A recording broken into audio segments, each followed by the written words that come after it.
Yo, what up? 你要见还是我 Yo, what up? 你要见还是我 It's Razor Pop lah. I like her smile. She's very coy, and she has a beautiful, strong voice.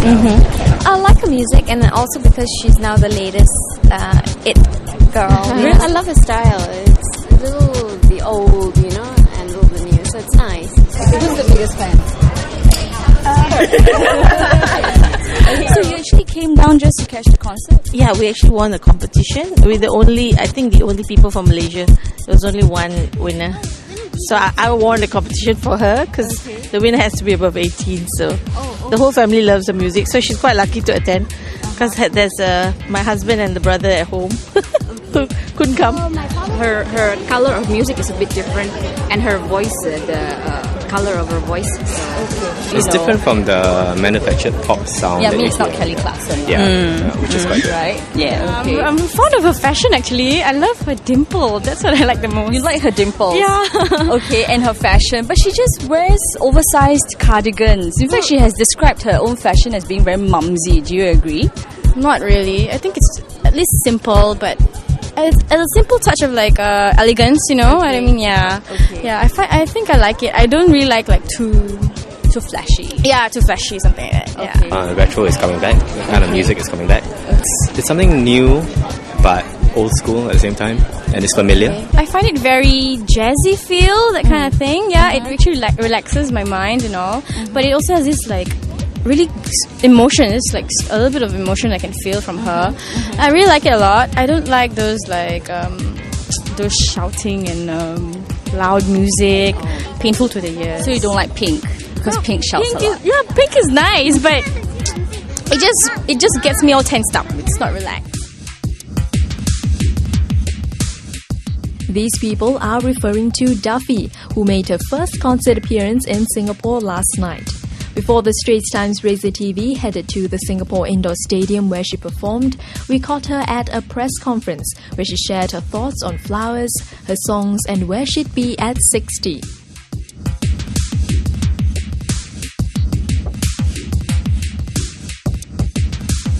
Been excellent, but I have to say I only got here last night, so I haven't had that much time to experience.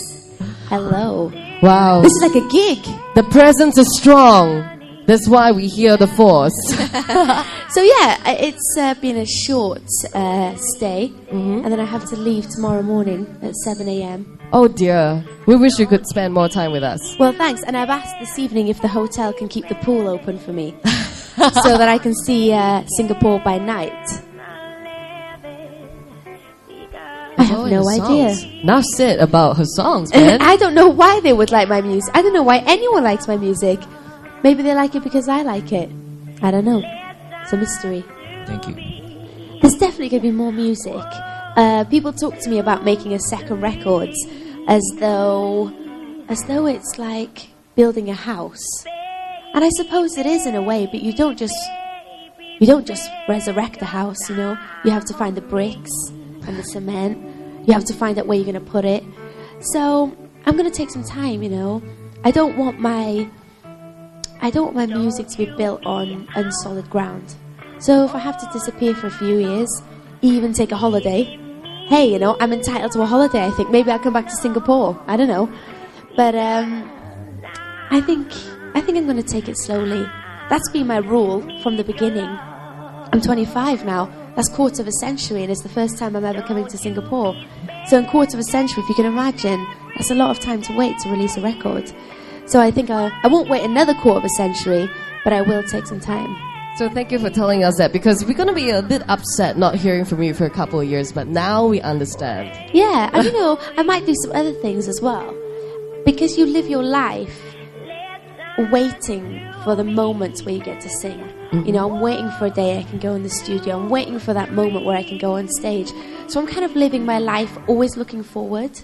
So I just want to do something that's really hands-on, whether I go and disappear into a studio, whether I try something else, I don't know. But I definitely feel like I need to live a little. I'm not going to give too many things away because I am actually really superstitious. Because I made a record without no one knowing about me, and it was good, you know, it worked out okay. So everything I do want to keep quiet, just so that there's no disappointment. Because I think when there's expectation, naturally you expect more than is naturally possible. As a human, you know, you're going to go to... If I was going to go to a fun fair today, I would expect to have the best time of my life, and it might not be that good. But if I didn't expect to go, I think I would just enjoy it for what it was. So I think I might try some movies. Maybe. I don't know. I don't know if I can act, but I'll give it a go. I promise you buy a ticket to watch a movie. Okay, thanks. So you've got one. Okay, good. We're going to be okay in Singapore.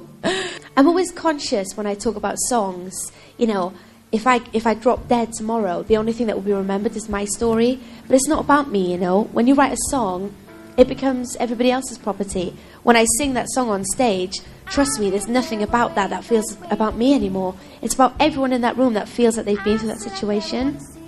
So I will avoid explaining too many things about my mistakes on the underground.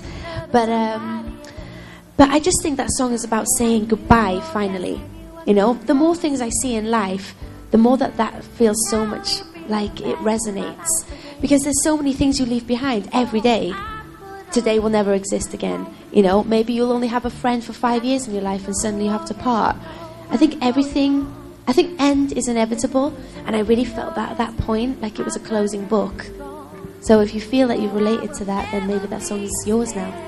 I've never been given anything, you know, everything's always been hard work. And when you do get given something, it's quite scary, because you feel as though it's like a gift, and I don't know, maybe I'm just not good at receiving things. So I thought, I hope people don't dislike me because I've taken these things, you know. Everything else I've earned by myself, you know. No one's ever given me, I don't know, a lottery ticket to make a record. So when I did get them, I thought, this could be the point that I become really annoying as a public figure and people get sick of me. I don't know, call me superstitious or old-fashioned, but I just hope that everything's done tastefully. If I take awards, that I do it in the right way. I don't want anything to be vulgar, but of course it felt really good to be recognised. You know, because for many years I felt as though I'd been underneath the surface. Every year I'd be at my local pub and some drunken guy would come over and say, I watched the Brit Awards last night, where were you? And that really hurt, you know. I felt like smacking him. But I never did. I kept my cool about it. And so when I was there, I thought, okay, finally I get to this place. But I hoped that I wouldn't have taken anything that was not rightfully mine. I think every day is a different day, but I don't think I'd change anything, you know. Because... Why interfere?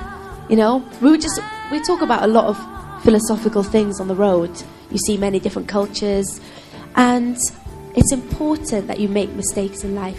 That is the one thing that has to happen. Because if you didn't make mistakes, then you'd never learn and you'd never develop as a person.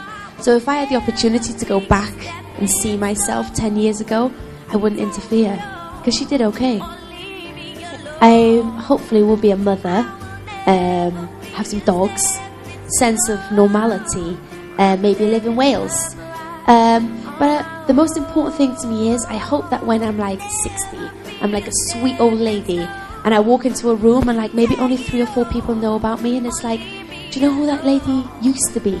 And they say that I did great things. I don't care about anything else, because all the rest is just material. It's just that you left something good behind that hopefully will inspire other people. That's all we can do, really. I do love flowers, actually, but when I originally got that through, I thought, well, it wouldn't have taken a genius to think that one up, you know, daffodil, Duffy-dill, I'm Welsh. I thought, okay, here we go. But at the same time, it's a massive honour because it's such a recognised flower for my country, you know, and I used to steal them as a kid, and the property of the Queen, I think, so technically I was stealing from Our Lady. And so it was nice that I don't have to steal them anymore, you know. They're in my garden. And going back to Warwick Avenue, they said that they're going to plant some in Warwick Avenue. So I felt that I left a nice little legacy there, you know, making it pretty and everything. Well, you can't help what you're christened with. And in fact, this Christmas, for the first time ever, I argued with my mum about it. Because she just doesn't understand why I never really connected with my birth name. But I just didn't. I was always a bit scruffy. I was always a bit of a tomboy.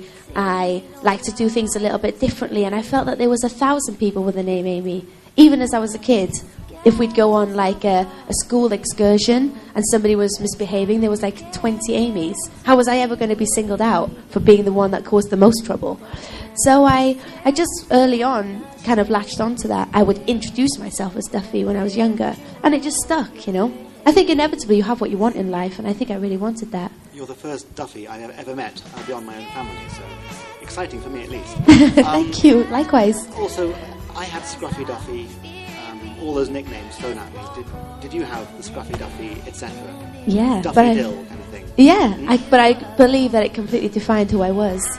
And still, you know, it makes for a good joke on the road. I think every day there's something new. Dufferama. If I was a character in Harry Potter, I'd be Duffeldorf. So it's endless, but I like that. Thank you very much. Thanks, Duffy.